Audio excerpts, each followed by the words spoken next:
Bago ang lahat, dumating na pala yung import ng TNT at sa Pilipinas ka lang magkakaroon ng katropa na bolbol. Wala lang. So far, number 6 ng East ngayon ang Philadelphia, 30-24 record. Ang West naman, merong 34-22 ang Minnesota.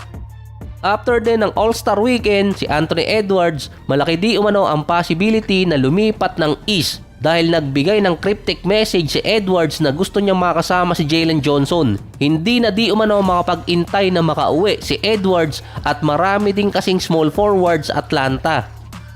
Isa pang reason na pwedeng mapunta si Anthony Edwards sa East hindi naman dahil lang sa trade dahil by March nitong taon gaganapin ang quarterly meeting ng mga team owner sa NBA. Ang isa sa mga agenda doon, expansion team. Dalawa ang pwede makapasok, Seattle at ang huling sinaing Las Vegas. So parehong nasa West ang projected na maging expansion team pero depende pa yun sa magiging botohan kung isa or dalawa ang papayagan. Ang entry fee ay pwedeng umabot kasi ng 3 to 6 billion dollars pero hindi pa official talaga kung magkano. Andyan lang sa ballpark na yan. Ang Minnesota ang isa sa willing mag-relocate. Mare-relocate sila pero hindi sila umaalis ng kanilang city. Ganun sila kalupit. 3 teams kasi ang pwedeng pagpilian na malipat sa East kung sakaling payagan ang dalawang expansion team. Andyan ang New Orleans Pelicans na originally galing naman talaga ng East bilang Charlotte Hornets bago sila nag-relocate. Kasama pa doon ang Minnesota at Memphis. Ang pinaka frontrunner talagang malipat Minnesota. Ang Minnesota ang may pinakamalayong agwat sa mga West team. Problema pa sa kanila yung travel time. Kaya sila ang possible na malipat at papabor din naman sa Minnesota dahil makakatipid sila sa travel time. Kapag tiningnan pa sa mapa, ang pinakamalapit na team sa Minnesota ay Bucks at Bulls. Kung West naman, ang pinakamalapit sa kanila, Memphis at Denver. Isa sila sa mga top contender pa ng West sa last 3 season na merong 62% winning rate kontra sa mga East team. Kapag nalipat ang Minnesota sa East, kung ngayong taon na lineup ang gagamitin nila, magiging contender agad ang team at si Anthony Edwards ang magiging best player. Ang build ng lineup ng Minnesota ay pang West para tapatan ang mga teams gaya ng Nuggets, Rockets, San Antonio, Thunder at kahit sinong contender na nasa West. Kaya kapag nalipat sila ng East na ganitong lineup ang gamit nila, malaki ang chance na maging contender sila ngayon dun.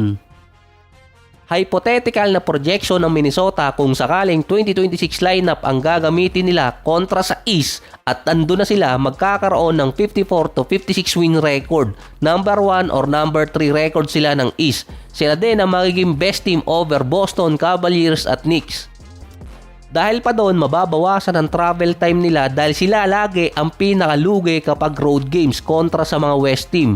Di umano pwedeng maayos ang schedule ng NBA kung malilipat ang Minnesota sa East.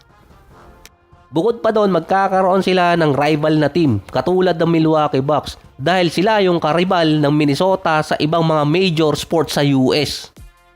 Pero dahil hindi sila magka-division sa NBA, hindi sila maging karibal. Si Edwards naman kahit nanalo siya ng MVP sa All-Star at meron siyang average na 29 points, 5 rebounds, 3 assists, 49 and 40%, nasasapawan pa rin siya ng mga big star ng West.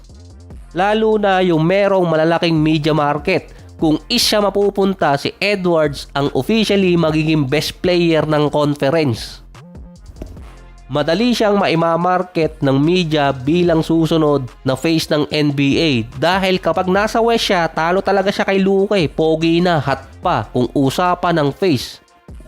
So nakita ko na rin sa Poly Market yung retirement ni LeBron kung this year ba or next year.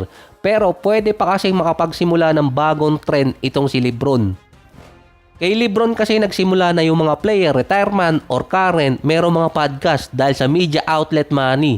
Nung time pa ng retirement tour ni Kobe, walang media outlet ang nagbayad sa rights ng behind the scene clip, kundi na kay Kobe at media group niya yung mga rights para Michael Jordan. Ang bagong trend na pwedeng simulan ulit ni LeBron ay kung magkakaroon ng bidding sa retirement tour ni LeBron na pwedeng umabot ng 40 to 75 million dollars sa isang season. Dahil ang posibleng sumunod kay LeBron or candidate na magkaroon ng retirement tour at magkaroon din ng deal sa mga streaming website ay si Steph at itong si Kevin Durant. Kumbaga yung mga superstar at legend, pwede kasi nilang ibenta yung rights nila sa isang season kung saan sila magre-retire para sa mga behind the scenes kung sakaling gagamitin yung mga material sa documentary. Based pa sa mga report, no-brainer na hindi tanggapin ni LeBron ang 40 to 75 million na offer para sa rights sa kanyang retirement tour. Pero parang lugi itong si LeBron kung ibebenta niya yung kanyang rights para sa kanyang retirement tour. Pwede kasing gawin di umano ni LeBron, pumirma sa isang contender na team na minimum contract at yung sasalo na malaking kontrata niya ay yung mapapanalunan sa bidding. Kaya ako nasabing lugi si LeBron sa 75 million kung sakali dahil meron siyang sariling media group. Ang Spring Hill Company, pwede kasing ibenta ni LeBron yung mga behind the scenes at ibang clip kung sakaling nasa kanya lahat ang rights. Kahit pa sinabi doon na gagamitin lang sa marketing deals or marketing during season, pero nasa streaming site pa rin na makikipagbid yung lahat ng rights, hindi lahat magagamit ni LeBron yun.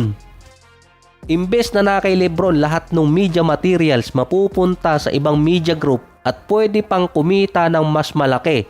Kaya nga yung bidding na 75 million, alam nilang kikita sila ng malaki doon kaya willing silang ibigay kay LeBron.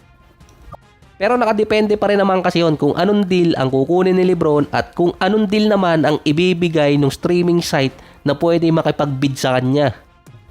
At ang isa pa doon, hindi papalagpasin ni LeBron na makabawi yung kanyang Spring Hill Company. Dahil noong 2021, ang value ng company niya or media group niya nasa 700 million. Kaya nga siya naging billionaire. Pero noong 2022 hanggang 2025, nalulugi ang company ni LeBron. At yung mga clips galing sa retirement niya ang pwedeng gamitin para makabawi.